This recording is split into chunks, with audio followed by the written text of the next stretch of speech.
Menjelang berakhirnya September 2022, dunia bisnis Indonesia kembali dikejutkan dengan kabar buruk. Kabar itu datang dari startup yang berasal dari Singapura, yaitu Shopee Indonesia. Sebanyak 3% dari jumlah karyawan Shopee Indonesia, atau kurang lebih 180 karyawan, harus menelan pil pahit kebijakan perusahaan. Shopee Indonesia terpaksa mengambil langkah pemutusan hubungan kerja atau PHK pada 3% karyawan sebagai bentuk efisiensi dan perubahan strategi perusahaan menuju kemandirian di tengah ketidakpastian ekonomi dunia.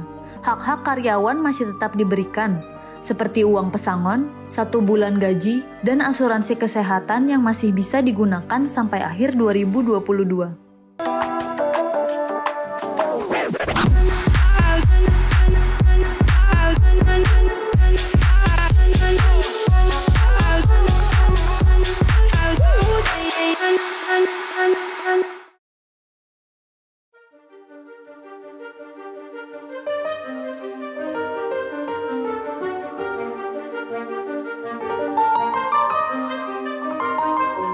Badai PHK secara besar-besaran yang terjadi di dunia startup dalam beberapa tahun ini terus mewarnai pemberitaan nasional. Dimulai pada masa awal pandemi COVID-19, Gojek dan Grab melakukan PHK sebagai langkah efisiensi dan penguatan bisnis dalam menghadapi ketidakpastian ekonomi. Setelah Gojek dan Grab, beberapa perusahaan startup lain mengambil langkah serupa, seperti JD.ID, Link Aja, Zenius, dan yang terbaru, Shopee Indonesia. Sebetulnya tren PHK pada startup ini juga terjadi secara global. Dikutip dari website layoff.fyi, pada Januari 2022, terdapat 510 karyawan yang di-PHK. Februari 2022, 3.625 karyawan, Maret 2022, 5.694 karyawan, April 2022, 4.064 karyawan, Mei 2022, 17.015 karyawan, Juni 2022, 17.464 karyawan,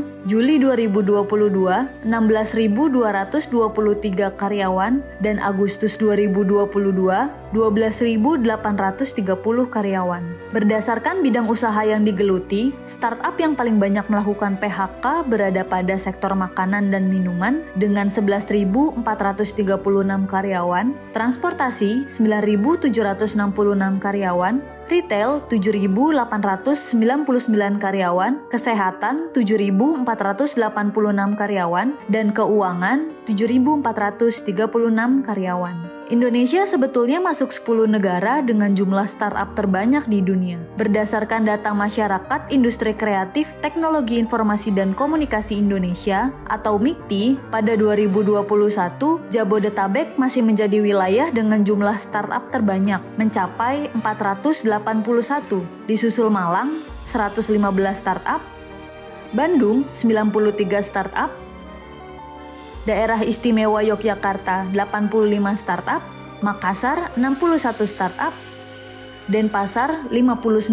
startup, Surabaya 51 startup, Solo 50 startup, Medan 48 startup, dan Pekanbaru 38 startup. Bidang usaha general masih merajai jumlah startup yang mencapai 32,70%, disusul content creator 16,48%, e-commerce 14,59%, fintech 8,52%, dan digital tourism yang mencapai 6,97%. Masih menurut data MIKTI, anak muda merupakan pekerja yang paling banyak bekerja di bidang startup. Hal itu dapat dilihat dari persentase usia pekerja, yaitu rentang usia 17 hingga 25 tahun, menyumbang 49,60%, 26 hingga 39 tahun, 46,90%, dan di atas 40 tahun, 3,50%. Meski Indonesia memiliki startup yang terhitung banyak, startup tersebut juga mengalami berbagai masalah yang harus dihadapi untuk mempertahankan lini bisnis. Sejumlah masalah yang sering terjadi ialah terkait permodalan dengan persentase mencapai 34,1%, regulasi 13,3%, market atau pasar 12,9%, strategi 12,3%, fasilitas 8,8%, dan SDM 18,7%. Berbagai macam permasalahan tersebut jika tidak dapat diselesaikan pada akhirnya bisa berujung kerugian dan sulitnya mencari keuntungan dari lini bisnis yang didirikan. Hal ini terlihat dari beberapa laporan keuangan perusahaan startup besar yang ada di Indonesia. Sampai kuartal 2 2022, hanya Bukalapak yang berhasil membukukan keuntungan sebesar 8,59 triliun rupiah. Sementara itu, dalam periode yang sama pada kuartal 2 2022, Goto yang merupakan induk dari Gojek Tokopedia justru membukukan kerugian yang cukup besar, mencapai 14,13 triliun rupiah. Hal senada juga dilaporkan CIE Ltd yang merupakan induk Shopee Indonesia pada kuartal 2 2022. Perusahaan itu dilaporkan merugi dengan beban kerugian mencapai 931,2 juta US dollar. Kerugian dalam bisnis startup akhirnya membuat perusahaan berupaya melakukan efisiensi semaksimal mungkin.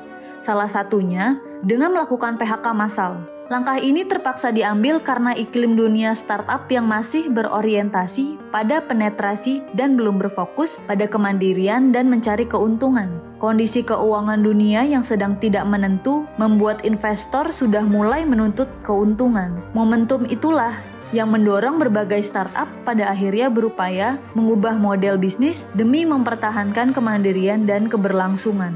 Hal itu penting dilakukan berbagai startup untuk mulai mencetak laba dan berhenti membakar uang yang diberikan investor agar menciptakan model bisnis yang sehat bagi perusahaan masing-masing.